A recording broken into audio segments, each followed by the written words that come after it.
Welcome to the Indie Author Showcase. I'm your host, Chad Robert Morgan, and today we have Erin Louis. I am an author of some thriller novels, a little bit of smut, which we will probably hear about today.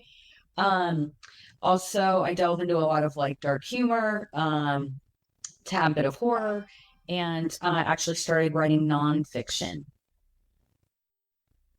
So you can find all of my books at my website, erinlouis.com. Also Amazon. I'm on Blue Sky, Facebook, and Instagram and TikTok very reluctantly. not a fan of the TikTok, I take it. I just don't really like the medium. So it's not that I really have an opinion one way or the other. It's just, it's not a place that I spend a lot of time. Same thing with Facebook and Instagram, really all of them at this point. But yeah, TikTok is just kind of my least favorite. It always hits me with something stupid when I open it. And I'm always like, I just try to get on it, check my inbox, post something if I have something to post, and then just like get off. So just, I don't know. It's not fun for me.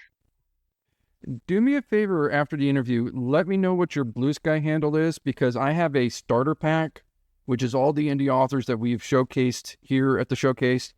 So if anybody's on Blue Sky and they want to quickly see any of the authors that we've talked about here on the podcast, if they're on Blue Sky, just automatically follow them all.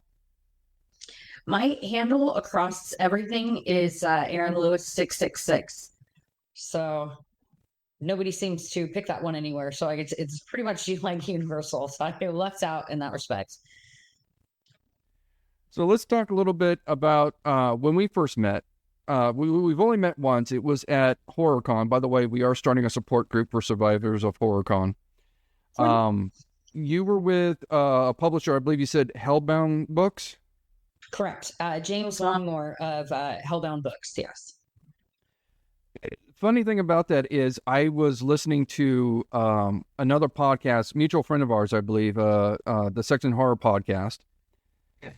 They were talking to him, and I think he's the only person in the world that actually enjoyed HorrorCon because he was exuberant about the whole thing. Oh, I tell you what, we had a really good time. With the exception of the hotel which I booked. James is actually from Britain. He's been here for about 14 years, moved to Texas and stayed there.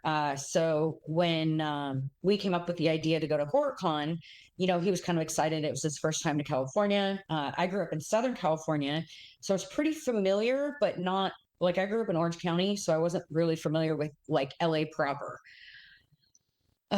So in an effort to kind of be a little frugal, because I was booking on behalf of somebody else, and obviously we were selling things, so I wanted to keep our costs down.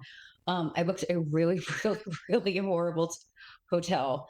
So poor James was subjected to literally the worst and probably the most frightening place I think I've ever stayed, like overnight. It was kind of eye opening. So anyway, I ended up taking him to the Santa Monica Pier before. I can't remember if it was Sunday or Saturday before the con actually opened.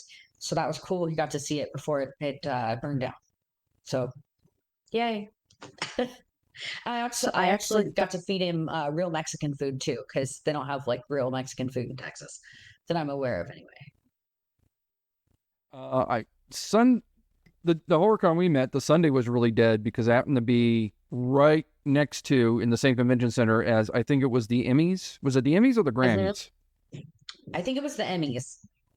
So traffic was completely dead on Sunday. So, yeah, that was like my second time, and I'm like, I think I'm done with that one for now.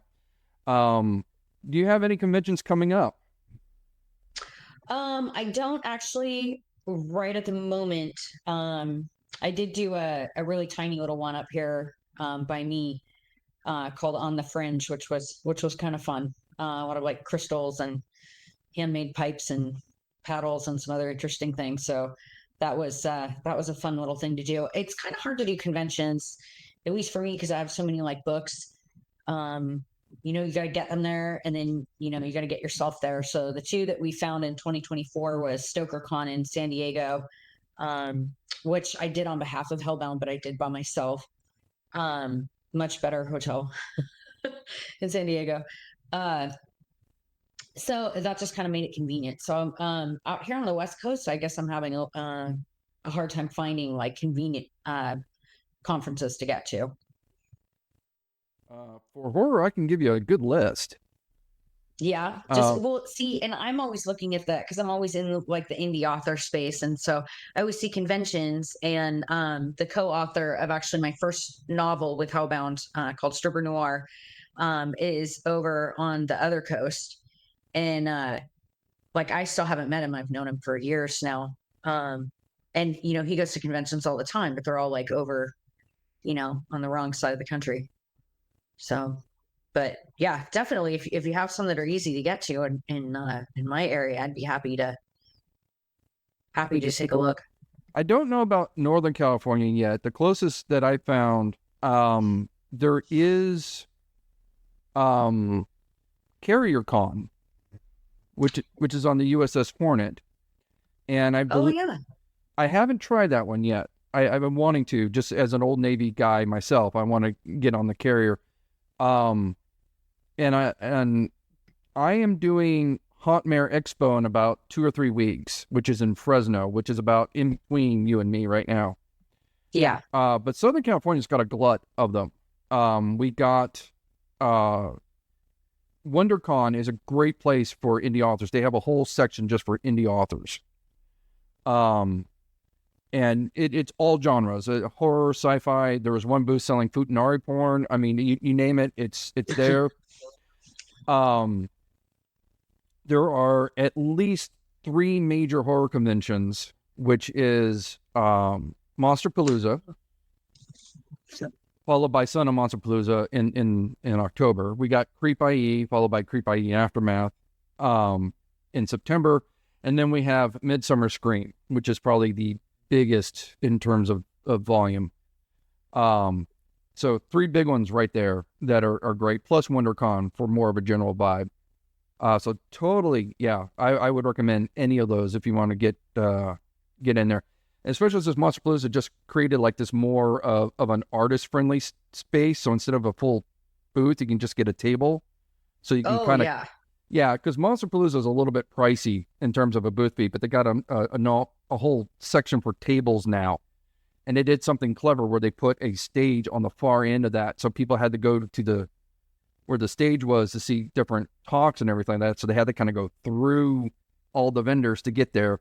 And they're kind of like the way Disneyland puts a gift shop at the end of the ride kind of thing. So it's pretty Yeah, clever. yeah, They yeah. got a lot of traffic on that.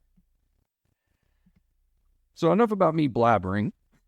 We're not here to listen to me. We're here to listen to you. I've taken enough time. So let's talk a little bit about the book we reviewed on the podcast, Dirty Thoughts and Awkward Boners. There were 2 short stories in that, it was kind of a 2-parter, right? A part 1 and part 2, which I think was the only one that was fiction. And that was the one where I guess she turned out to be a succubus and she partnered up with a demon and they teamed up kind of towards the end. That gave me my first taste of your horror vibe in those short stories. What is it about horror that attracts you to that? Well, I started reading horror, Stephen King, probably obviously, in middle school. So middle school was not like my favorite time ever. I didn't have a lot of friends. I got picked on enough to where I kind of didn't like really want to have any friends. So I found a lot of comfort in the library and like books. Um, and horror just happened to be what I gravitated to. And I'm not sure why I chose that particular like genre of escapism, but that's really what it was for me. I guess when I was like younger, before Stephen King, it was Lois Duncan. So that's the lady that wrote the I Know You Did What You Did Last Summer, which I mean, I think about it now and I'm like, God, that was terrible. uh, I read like Flowers in the Attic and stuff, which of course was just like super twisted, especially when you're going through puberty. Uh, so I I guess I'd probably have to ask like my therapist what drove me to that particular genre, but for whatever reason, I found comfort in it. So a lot of that book, and from what I understand, correct me if I'm wrong, a lot of your horror books um, tend to get very spicy. That, I guess that's the code word to keep from being shadow banned on Instagram. Sounds like we're talking about jalapenos or hot peppers or something. Yeah, I don't know. They just, they just keep banning me anyway. So it does. And I see like way worse stuff, which really kills me. It makes me think that the real issue is books, but that's my own like conspiracy theory there. That in itself brings up kind of where I was going to this, a slightly off what I was going, but kind of in the ballpark. How does that affect your ability to find sales and market? I know, like when I've talked with Dicey or with Raven Velasco, who also has a kind of a very spicy vampire novel that we reviewed. When I used to do this show with my son, who is about 17, he was like totally not into that, which in my mind blows my mind, because when I was that age, I couldn't get enough spicy content. His generation seems to be very like not into that at all. Like they would rather play Roblox or something. And it's like, okay, don't get it, but okay. Does that cause any? Are you seeing, like, for example, your clients running older, or are you finding audience of more of the 18 to 24-year-olds? Are you finding maybe it shifts by region? Like do you find it harder to find sales in the, say, Southern California here in Orange County, where it's a little more conservative than, say, Northern California? Or are you not seeing really any effect of that at all? It's hard to say because I don't have, especially my books that are through the small presses, I don't really have, or I'd never thought to ask the actual like demographic data of where I'm selling. I know when people reach out to me personally, I can tell on my follower list. So I'm not sure how much that affects it. I don't have a lot of, I don't think I do tend to get a lot of younger people in particular. So I guess I never noticed until now. I do think I tend to trend probably more middle age. But the book that you read, Dirty Thoughts, was kind of outside what I usually write, or what I had published in the past, and I hadn't actually planned on publishing it the way that it came out. My other books that are a little spicy, the one that is about a succubus who at first her human partner thinks she's a ghost and all that kind of stuff. A lot of the spicy scenes are really more kind of suggestions and like alluded to. It's not like the blatant like graphic explanations that I have in Dirty Thoughts. And the real reasoning behind that is because those short stories all came from when I had a Patreon page. And when I started stepping out into social media after I published my first two nonfiction books on my time as an exotic dancer, I had customers that I worked with that I worked, that would come into the club that that followed me, and then I ended up, having a certain demographic that sort of followed me, and they suggested I get an OnlyFans. I have a 20-year-old son who's probably sounds a little like how your son is, where he's never that I know of had a lot of interest in that kind of stuff. However, he was horrified knowing what I did before at that kind of a thought. So he basically threatened me with, finding him hanging from the rafters if he found out I had an OnlyFans page. So Patreon felt like the happy medium, because they don't really allow like really a lot of like graphic, porn or anything like that, right? So I thought, okay, well, I can write a spicy story, and then I would also add like a picture or two, tasteful, topless or nude or something like that. And then I charged quite a lot for my Patreon because it wasn't content that I was sure that I really wanted out, like kind of just generally. So I really wanted it to be exclusive. So I never really had a lot of Patreon followers. But actually getting back to kind of what you're talking about as far as like the censorship goes, a lot of my early posts were flagged by the moderators, by the admins, right? And so I went back and forth with them, and not like I wasn't upset by it. I had no problem following their rules. I just wanted to be real clear as to what I could post and what I couldn't post. So everything, we came to an agreement on everything. Everything was cool. Everything, flew for about a year and a half. And then I started to get flagged again with threats. Hey, you need to take this content down, or we're going to, get rid of your page. And I was like, well, like we already went through this, and I don't mind following your rules. I actually signed up for this particular platform because of your rules. I wanted those in place. But now they're fighting me and they're questioning on stuff that had already been approved. So at that point, I got kind of annoyed because I was like, well, this is what I promised my followers. This is what I've built just a modest following on. And now you're telling me I can't do that anymore. So I shut the page down. And when I did that, I took all those stories, and that's when I published them on my own. So it kind of came about,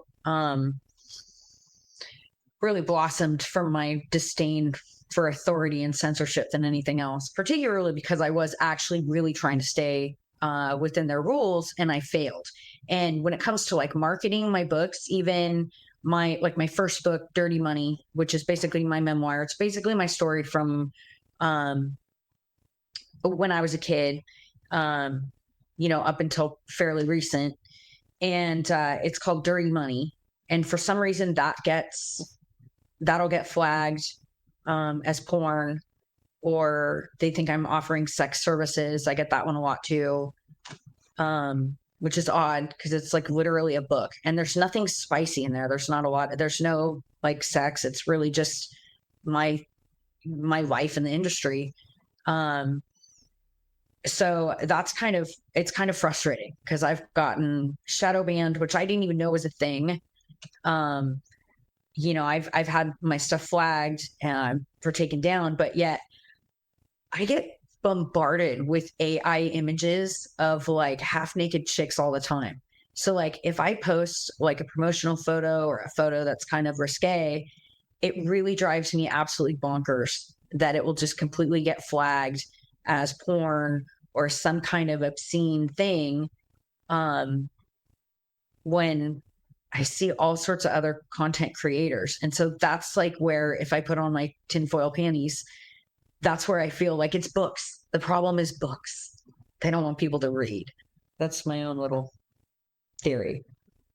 I've had a similar problem with my latest book, which isn't, well, it's got a little bit of spice in it, but it's not a major part of the book. It's just got a sprinkling of spice. But I was trying to do Amazon ads, and they went, yeah, no. And just by looking at the cover, right? And I'm like, okay, tie my hands a little bit more. Why don't you? And this is also one reason why I started the podcast, because when you go to a place like WonderCon, where you just have rows and rows of indie authors, and we're all just trying to do the same thing, just please take a look at our book and try us out.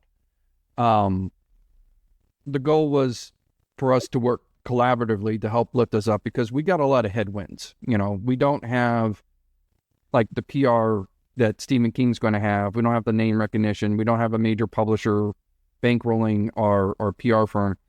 So all we got is ourselves and each other.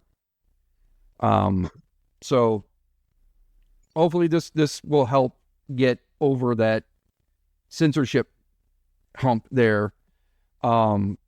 That I would imagine it is even more difficult, considering some of the content in some of the books. Like I think you mentioned at one point when I left the review, because that's one thing the podcast we do now is when we do a review, we leave a 5-star review on Amazon, and a couple of them I did have to try 2 or 3 times because Amazon didn't like the review, because it had too many keywords that it flagged or something. I don't know. So I had to rewrite it once or twice. But when I wrote the review for Dirty Thoughts and Awkward Boners, you were saying, thank you, because that one doesn't get as much play as some of the others. So how do you go about trying to market something, considering that social media is trying to not let you market something like that?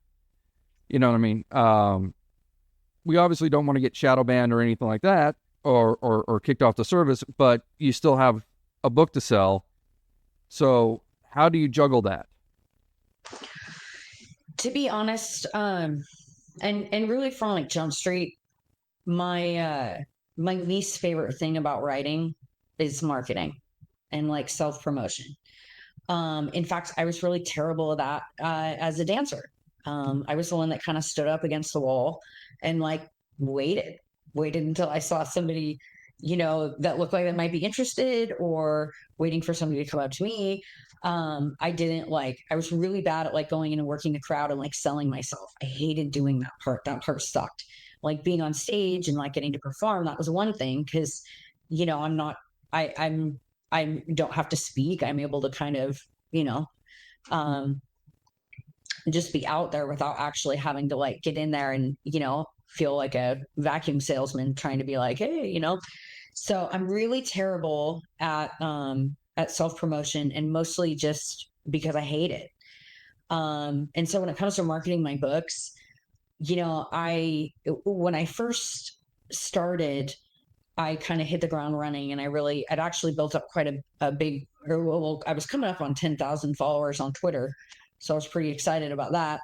For whatever reason, that was just an easier platform for me to like connect on. So I sold a lot of books that way. And then the third book that I wrote is, it's nonfiction, and it's about my life as an exotic dancer, but it's also a book on critical thinking, humanism, and like debunking pseudoscience and things like that. So it's nonfiction, but my contributing editor had a lot of great contacts in the secular community. So a lot of my early podcasts and like interviews and things like that were done in that space. So I built up a following there, but a lot of that was like personal connections. In fact, that book, not to like name drop, but because I was in that realm, and my editor was like, "Oh, you should message Penn Jillette. He would love this, of Penn and Teller." Right. And so after bombarding him with email after email after email, I finally badgered him into reading my book and was able to get a blurb from him. And then organically he read the serial killer book, Stripper Noir, and gave me a blurb there too. But it was really somebody else's like connections and contacts that got me in that realm. But once I built kind of a, at least a little bit of a base or a platform, I was like, what I really want to write is fiction. And so that was when I really started doing that. And then that's when I understood how difficult trying to promote and sell a book is. And so honestly, I post a little bit here and there. I enjoy much more connecting with people in person, or even just more one-on-one when it comes to the social media platforms. As it stands right now, I don't get a lot of like weird DMs. I usually get a lot of really nice, respectful DMs. And so I'm super happy to interact with people in that way. But as far as like promoting, I mean, if I'm just going to be completely honest, I pretty much gave up. I don't buy ads anymore. Because I've wasted a ton of money that way, and I haven't gotten anything out of it. So outside of my publishers and posting a few books here and there, I really just have kind of stopped like really hitting that promotion aspect. Because I mean, it's not why I wanted to be a writer. If somebody said I had to be an influencer to actually be a writer, I probably wouldn't have written anything at all. As the publishers that you're working for, have they been really good at marketing the book? Well, Dirty Thoughts, ironically, is self-published, but it is also my bestseller, which is also ironic that it doesn't get a lot of reviews. But it's funny because people do message me about that book. But they really are cool about it. They are really cool about it. So like I said, I really count myself lucky that I haven't gotten a lot of weirdness, but I really haven't. But I don't know, my bar may be different just because of what I did though, I suspect. Um, but yeah, Hellbound has been okay. You know, they helped me, or they basically got me to StokerCon, which was cool. Where I actually, again, ironically, met another publisher who I'm working with on an upcoming project. Just published a short story with them. Um, they're probably a little more horror oriented than some of the dark humor. So I am hoping that I'll, they'll promote a little bit more. So I don't know. Maybe in the end, I'm just lazy. So you talked about this new publisher. Are you still going to be with Hellbound? And just is this like a are you going to kind of work with both publishers, or are you leaving Hellbound for this other publisher? Or You know what? I don't mind getting around. Um, so I have Hellbound published my first fiction novel, co-written with a friend of mine named Armin Rosamilia. Not sure if I'm saying his name right, but I kind of don't care. So he's the one that actually submitted and did all the work there as far as getting it published. And then Hellbound published my book called South of Heaven, which they just published this sequel, Hell Awaits, and yes, those are Slayer references. That's more like dark humor. Currently, I'm working on the third book in that series, which they've already agreed to publish when it's ready. Um, Winding Road Stories is the publisher that I met at StokerCon, and they just put out a short story in their All Roads Lead to Hell anthology. My story is called Bob's Descent. Um, and then we are working on a novel together that's going to be in the editing stages here pretty shortly with them. So I don't know, neither one of them seem to be annoyed that I'm, working simultaneously. So it's always good to have a job that lets you moonlight. Uh, uh, Trust me, I got a day job that allows me to do this amongst other things. So, oh, me too, definitely. sorry, thinking back a little bit to more of the novels you're working on. Um, we've talked a little bit about Dirty Thoughts and Awkward Boners because that's the one I read, and you mentioned your audience generally veers more middle age, which is probably why I read it. Uh, uh, Tell me a little bit more about your other novels, your more horror themed horror novels like what you have with Hellbound. Well, Stripper Noir is about a stripper who's a serial killer. I write the part of that character. Armin writes the part of the detectives who are basically trying to catch her. So we switch POVs back and forth. Um, and it's centered in Las Vegas, which is why Penn liked it, or at least wanted to read it. And so basically, it's kind of like a cat and mouse, but you already know who the killer is, so you kind of go back and forth between them. South of Heaven was the next one I published with them, and that almost bridges the gap between my secular humanist nonfiction and I would say more dark humor than horror. Um, and it's about an unbelieving stripper who, as she's dying, just says a quick prayer. It's basically like Pascal's wager. She's like, "Well, I might as well. I'm sure there's nothing there, but might as well give it a shot just in case." And so she ends up in heaven. Heaven is terrible. They only have Christian rock, Striper, um, and they have no genitals, so that's also problematic for her. Her cat's not there, but heaven is full of dogs because all dogs go to heaven. So it's basically just like super blasphemous. There's definitely some spicy scenes in there, but they're not graphic like Dirty Thoughts. Um, and then a book that I wrote after that is called Colleen, and that's my succubus. I have a girl who's kind of lonely, and she ends up inadvertently summoning what she thinks is a ghost, who turns out to be like her best friend ever. They have a non-platonic relationship, but also that is more like it's more like shadow spicy. I really don't delve into it. That one also kind of delves into some of my critical thinking history writings. My succubus has a taste for conspiracy theories. And so they end up getting wrapped up into this whole like mystery that they think is a big deal, and it's not. Um, and then later on, that character finds out that that's not a ghost, it's succubus, and that explains why all these people around her are dying. And my succubus is like, I really didn't mean to, but it just keeps happening. And so anyway, they have to sort that out too. And then Hell Awaits is my sequel to South of Heaven, which just came out most recently. That one, basically, my character continues on. She had made it to hell, so she's friends with Satan. That one actually opens with an orgy in hell. So it's not too. I'm wondering if, and now I feel like I was trying to be careful, and I feel like I'm probably saying all sorts of stuff. Maybe you can like bleep it. uh, but that one, yeah, that one kind of opens that way, and then the third one, I'm about third way done. That one's going to be called Rain and Blood. Again, Slayer reference. So See, now I wish I had read The South of Heaven because as much as I enjoyed Dirty Thoughts and Awkward Boners, I didn't get a sense of your dark humor. And just the idea of going up to heaven and there's nothing but Slayer up there. Well, Striper. Or Striper, sorry, Striper. Yeah. Yeah.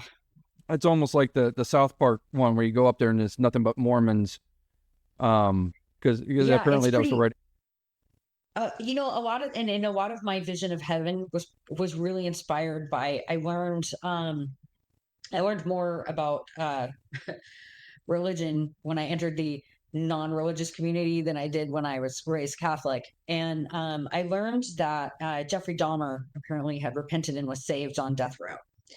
So that book really kind of sprouted from that idea of what would it be like if you went to heaven and you had like Jeffrey Dahmer as your neighbor, right? Like, would you want to be up there with that dude? Probably not. And in fact, actually, there's actually a portion of Catholics that think that Hitler went to heaven also, which I also find really problematic. Like, would you really want to be up there? And then it's supposed to be this like perfect paradise. Well, would it kind of suck if everything was perfect, like all the time? If there was no like anything, like you would have nothing to compare it to. And then there's also the idea of if you get to heaven, but people you love didn't make it to heaven, they're in hell. So are you really going to be enjoying paradise knowing that you have loved ones in hell that are like, burning forever and being tortured? Like, you're just going to be up there, on your angel swing going, wee, this is fun. I mean, it makes you kind of a dick. So that's a lot of where that came from, was kind of exploring the ideas and really kind of the absurd ideas of heaven. And plus, you get to play God, forgive the pun. You get to really kind of construct anything you want out of the supernatural. So I don't know, maybe that is why I'm drawn to horror and things like that, is because you really get to take a lot of creative license as opposed to nonfiction where you have to be like honest. So when I'm not writing horror, I tend to alternate because after writing Blood and Guts, I need a palate cleanser. So I write sci-fi raunchy comedy. It's sort of like if Star Trek was written by the guys from South Park. And in my second one, our heroes actually meet not to God, not yet, but I'm working on it. I'm working on it very hard. But that's the one where I tend to have all my dick jokes in. It is Intergalactic Space Force, so it's dick jokes in space for me. That's where I kind of can let loose a little bit. Yeah, South of Heaven's a lot of butthole jokes. She gets a cat. They give her a cat in replace of her her cat who she hasn't figured out is in hell yet. And she discovers that she is able to give this heaven cat, who's really perfect, who didn't actually have a butthole. She was able to kind of wish him one, right? And once that happened, the cat discovers that he has this new thing and he wants to show everybody. So I have a lot of butthole jokes in South of Heaven also, which I mean, I happen to really like cats, so that was kind of where that came from. So yeah, there's a real strong butthole theme in my heaven. Sounds like a book I used to have, 101 Uses for a Dead Cat.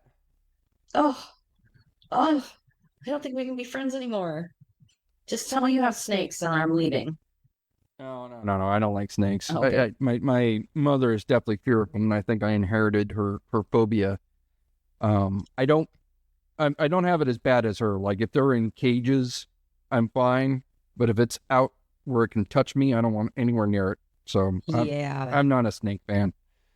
Um, I just wanted to mention real quick because you were talking about religious jokes and all that. Because in ISF2, the main antagonists are the cherubs, and they're this alien race of just the kind of sweetest little xenophiles you ever met in your life.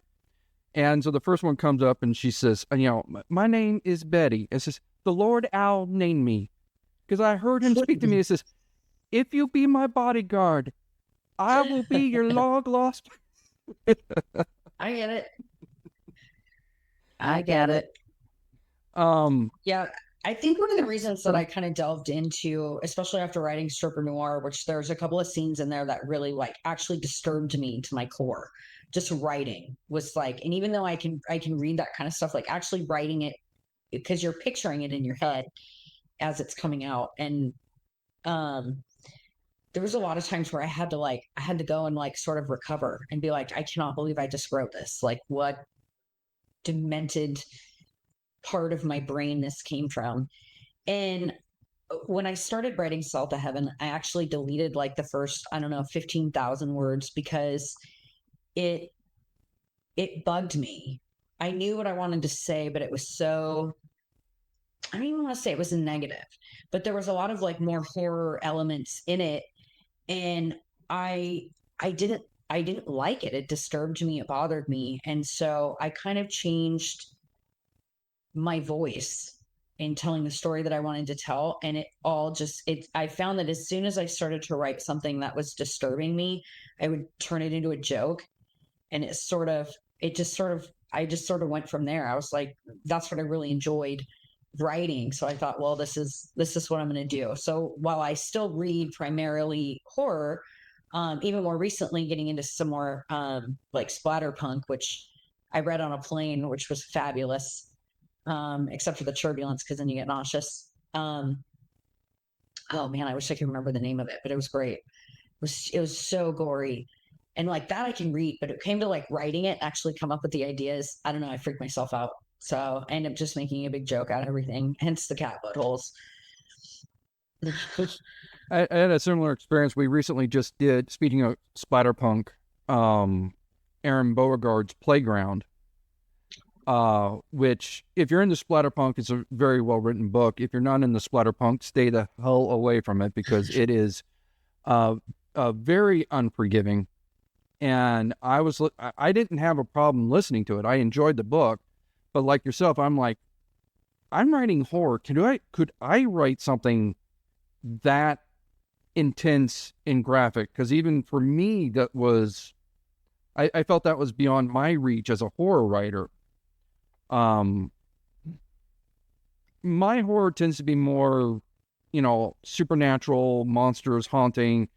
That's just sort of my vibe. But when you are looking for, either when you're writing humor or if you're writing horror, are there any kind of authors that you look at for inspiration or that you're trying to maybe mimic yourself off of?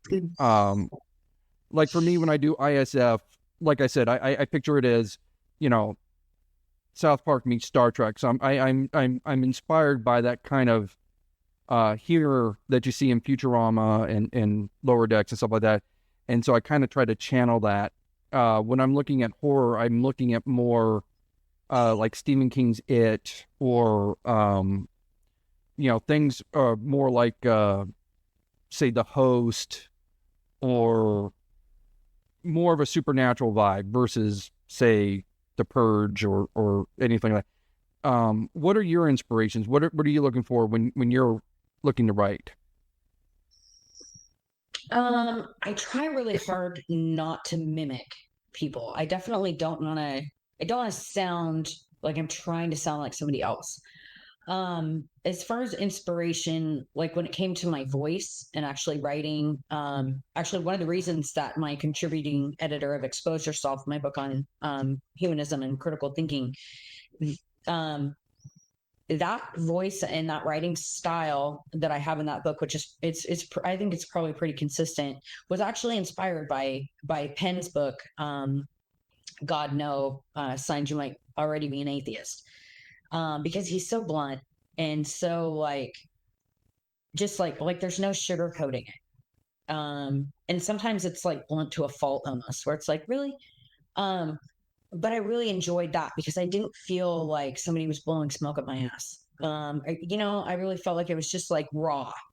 So I would say that my writing style was definitely inspired that way, both fiction and nonfiction. He actually has some fiction novels which are pretty cool out. Same type of voice. Definitely some things in there you wouldn't expect, especially from a magician. Was on Scooby Doo. I remember seeing it when I was like 10. I was like, oh, huh, this guy has a side I didn't know. As far as like the horror, I really like the creepy part of it. It can be hard for me because I've also done some writing and some other work in the skeptic community. CFI, the Center for Inquiry, has two magazines. One is Free Inquiry, which I actually was a contributor for their humanist magazine, and then also they have Skeptical Inquirer, which is actually one of my favorite magazines because it basically just debunks everything. So if you have like a favorite conspiracy theory or supernatural belief or something like that, this magazine will absolutely piss you off. So sometimes it's hard for me to suspend belief, even when I am writing, which I think is one of the reasons why I picked like the heaven hell context for at least my first, probably only trilogy, is because I got to like leave Earth and go someplace else where I really could feel more comfortable just writing a bunch of stuff that is very obviously ridiculous. Um, so I say that like when I'm reading or when I'm inspired, I am still working within that realm. So I tend to like authors that are more that don't necessarily rely on the supernatural to tell a story, even if there's some elements there, if that makes sense. There's a book I'm listening to right now, which is a supernatural thriller, and it's not bad, but I do feel like the characters are very flat. And it's like you still have to start with the basics. A good story has to be a good story, regardless of it, if it's spicy or if it's horror or if it's sci-fi. You know, you still need good, strong characters. You still need good plot development, at least in my opinion. Um, but what do I know? I'm just silly old me. A book that I actually had been on my to be read list for a while. I read it. I was really excited because it sounded like it was kind of supernatural. It kind of gave you it really alluded that it had something to do with ghosts and stuff. And I was really excited to read this book. And the more that I got into it, I started to understand, okay, this is definitely not going to be supernatural, but I and I don't know if it was the character development itself, or I don't think it was the writing style, because excellent writer. The writing was great. Um, but I could give two craps about the characters. Like I just didn't care about them. And in fact, I ended up disliking all of them. And so, but you were supposed to root for one or the, you could definitely see where they were going, the emotions they were trying to, they wanted you to connect with like their main characters. And then they had the other people, which, were obviously not cool, but like the whole thing just was really off putting. Just the way the characters were developed. I didn't like them. I didn't care. I could care less when something bad happened to them. I'm like, well, I mean, you reacted badly. You're kind of a jerk anyway. Yeah, I'm not invested whatsoever.